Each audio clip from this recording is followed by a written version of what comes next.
മിശിഹായിൽ പ്രിയമുള്ള സഹോദരി സഹോദരന്മാരെ, പ്രിയ മക്കളെ, ഈ പ്രഭാതത്തിൽ മത്തായി അറിയിച്ച നമ്മുടെ കർത്താവ് മിശിഹായുടെ പരിശുദ്ധ സുവിശേഷം 6-ാം അധ്യായം 34-ാമത്തെ വാക്യം. Saint Matthew's gospel chapter 6 verse 34. അതിനാൽ നാളെയെക്കുറിച്ച് നിങ്ങൾ ആകുലരാകരുത്, നാളത്തെ ദിനം തന്നെ അതിനെക്കുറിച്ച് ആകുലപ്പെട്ടുകൊള്ളു. ഓരോ ദിവസത്തിനും അതതിൻ്റെ ക്ലേശം മതി. ഇന്ന് വഹിക്കാനുള്ള ജീവിത പ്രശ്നങ്ങളുടെ കൂടെ ഭാവിയിൽ പല ദിവസങ്ങളിലായി വഹിക്കാനുള്ള ഭാരങ്ങളും ചേർത്താൽ നമ്മളൊക്കെ തകർന്നു പോകും. ഓരോ ദിവസവും അന്നത്തെ ഭാരങ്ങൾ കൈകാര്യം ചെയ്യുക. നാളെ വരുവാൻ സാധ്യതയുള്ള പ്രയാസങ്ങളെ ഇപ്പോൾ വഹിക്കാൻ ഒരുങ്ങരുത് എന്നാണ് ഈശോ പറയുന്നത്. വരും കാലത്ത് സംഭവിച്ചേക്കുമെന്ന് നാം സംശയിക്കുന്ന പല അനിഷ്ട അനുഭവങ്ങളും യഥാർത്ഥത്തിൽ സംഭവിക്കുകയില്ല. നാം ഭയപ്പെടുന്നതിൽ പകുതി പോലും സംഭവിക്കാറില്ല. 5 പേർക്ക് കയറാവുന്ന മോട്ടോർ കാർ 3 തവണ ഓടിയാൽ 15 പേർക്ക് അതിൽ യാത്ര ചെയ്യാം.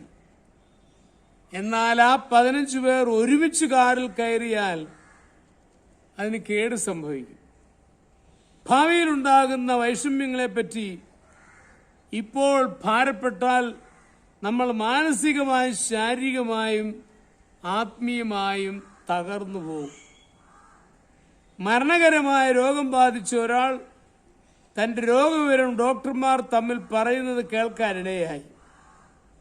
താൻ മരിച്ചു പോകുമെന്നറിഞ്ഞ അയാൾ പൊട്ടിക്കരയാനും കോപിക്കാനും ശപിക്കാനും തുടങ്ങി. ചില ദിവസങ്ങൾ കൊണ്ട് പ്രശാന്തനായി മരണവുമായി മാനസികമായി ചേർന്നു. ശാന്തനായി ഭയം കൂടാതെ അയാൾ മരിച്ചു.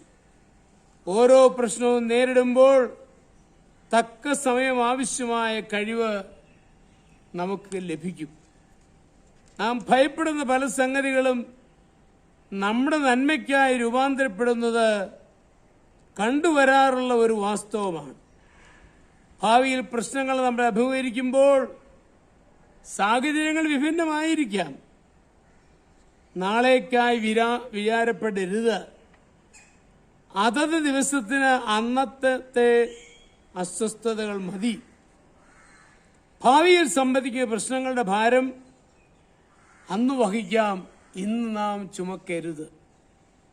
നമ്മുടെ കർത്താവ് ഈശോ മിശിഹായുടെ കൃപയും പിതാവായ ദൈവത്തിന്റെ സ്നേഹവും പരിശുദ്ധാത്മാവിന്റെ സഹവാസവും പരിശുദ്ധ അമ്മയുടെ മധ്യസ്ഥതയും നിങ്ങൾ എല്ലാവരോടും കൂടി ധാരാളമായിട്ടുണ്ടായിരിക്കും, എപ്പോഴും എപ്പോഴും എന്നേക്കും. ആമേൻ.